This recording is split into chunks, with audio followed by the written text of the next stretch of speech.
ঠিক আছে, আর মোটা ছেলে সুন্দর গার্লফ্রেন্ড পায়, আবার হ্যান্ডসাম ছেলে আবার মোটা বউ পায়, সেটা ভাগ্যের ব্যাপার। তুমি ছিলে না আমার ভাগ্যে, আমার ভাগ্যে যে আছে, ঠিক আছে, 4 চোখ, এই 4 চোখে আমি খুশি। আমি এত ফাস্ট এটা তো বুঝিনি কি এখনকার যুগে সবকিছু ফাস্ট। আচ্ছা তুমি বলো, আমার সাথে যদি তোমার আজকে ব্রেকআপ হয়ে যায়, তুমি কালকে আবার একটা বানিয়ে নেবে না বয়ফ্রেন্ড? হ্যাঁ অবভিয়াসলি, আবার কি? হ্যাঁ অবভিয়াসলি, আবার কি?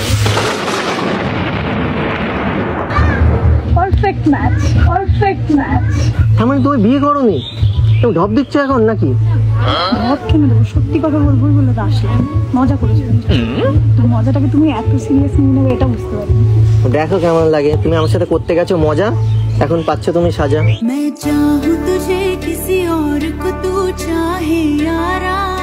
এর জন্য বলে, ঠিক আছে, এর জন্য বলে মজা করতে নেই, জানো তো? আমি ভেবেছিলাম এরকম একটা বেবি হয়ে যাবে, আমি ভেবেছিলাম এরকম একটা বেবি হয়ে যাবে তোমার, এত আমি ভেবেছিলাম বেবি হয়ে গেছে। সবাই তোমার মতন এত সুপার ফাস্ট না। এখনকার সব ছেলেরাই সুপার ফাস্ট, আমাদেরই তাই বেবি হওয়ার প্ল্যান হয়ে গেছিল, তাই না বলো? আসবে আমার ঘরে আমার ছোট সোনা, মানে বিয়ে করে তারপরে বেবি নেবো সেরকম প্ল্যান হয়ে গেছিল। তুমিও তো বলেছিলে বেবি নেবে।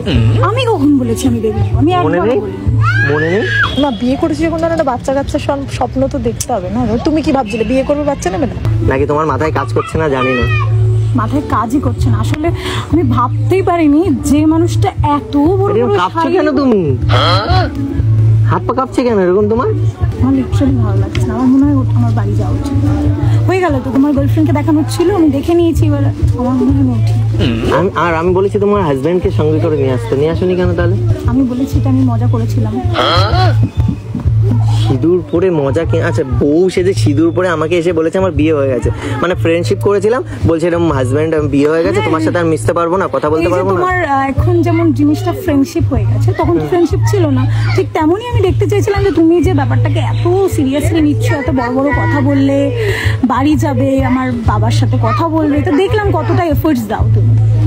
আর এটা দেখে না না, শেষ ফিনিশিং এ তো তুমি আমার সব স্বপ্ন ভেঙে দিয়েছিলে না, বলেছিলে যে আমার বিয়ে হয়ে গেছে। আমি এটাও বলেছিলাম যে তোমার রাধাকে তুমি আবারও ডাকবে, এবার তুমি নিজে ডাকবে আমায়, আমি না আসলে। রাধার টানে কৃষ্ণকে আসতেই হবে। দেখেছি তো, ওর জন্য তো ডেকেছি আজকে। আমি এসেছি, তুমি তার বদলে দেখো আমি ঠিক আছি, তুমি বদলে গেছো। বদলে গেছো তুমি, বদলে গেছে মন। আমি যাকে চেয়েছিলাম সে যদি অন্য কাউকে চাই তো সেটা আগে হতো, মানে অপেক্ষা করা, এখন আর কেউ অপেক্ষা করে না। একবার অ্যাটলিস্ট খোঁজ নিও তো।